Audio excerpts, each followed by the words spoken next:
We are on the main campus of the Central University of Technology here in Bloemfontein, where we'll be speaking to an economist.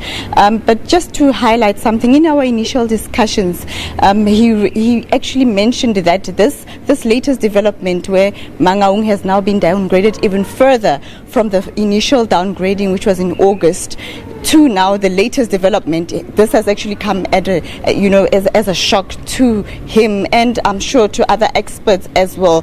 One of the reasons that Moody's has cited is failure by Mangaung Metro to actually make installment payments for loans from Standard Bank as well as the Development Bank of South Africa. These were installment payments that were supposed to be made in December. But just to talk to us further on the latest development is economist Mkinaze Zwane. Thank you very much, sir, for talking to us. Let's just talk about this downgrading from B3 to CAA1. What does it mean? What should it mean to the ordinary South African? Just break it down to us. Thank you, Palisa, and the viewers at home. Firstly, the CAA means it's a high risk, according to the Moody listed categories that they imply when they are viewing different parastatals and government sectors. Then it means now we are in a high risk. That means we cannot be able to be assisted by any investment from any funders who might be interested in finding us as a municipality. Now the second one, it means now we are defaulters, we are a bad debtors, we don't pay our debts as promised. Like you highlighted that we had a loan that we were supposed to have serviced from Development Bank of South Africa and Standard Bank, which is very bad for our municipality, because it shows that we are incapable of handling finances. Therefore, we cannot be trusted with finances. So it means that now we are now moving to a junk status, whereby we are totally being called that we are non-existing municipality.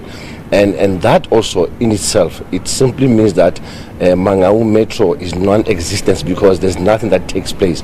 And the people that are in positions of making sure that these things are implemented, they are not doing anything. So we actually need a national government intervention, because the provincial government has failed us.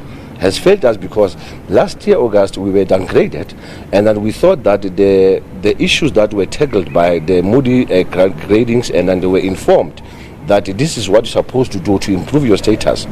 4 months down the line, it's worse than it was before. You can look around Mangaung, what's happening. You can look around town, what's happening, and residents are complaining, everybody's complaining, and there's nothing that is being done to alleviate and to improve the conditions of the people of Mangaung. And the other thing that is very interesting, it's the appointment of the administrator. Because I believe that if you appoint somebody to oversee the failing of a municipality, then you expect the person to bring the change. But what is very surprising is that the same person that they have appointed to oversee the changes in Mangaung reports to the EM, the executive mayor. Then how do you say that somebody must come be an administrator to report to the executive mayor? The same executive that is supposed to not be there in the first place when you bring in the administrator. It simply means that we have been taken for a ride here, because we need a holistically change in the powers be, so that we can move forth and improve the status of our metro. Okay, the mentioning of the loans that are unable to be paid at this point, besides that, let's put that aside. In terms of services on the ground, what does this mean? It means that it's can I borrow a word from Afrikaans? It says elke from self, God for us alma. It's very bad. We are going to the same route like the people of Harrismith. I want to applaud them. The residents of Harrismith have shown us that sometimes if the government fails, the citizen can take over in charge of their lives.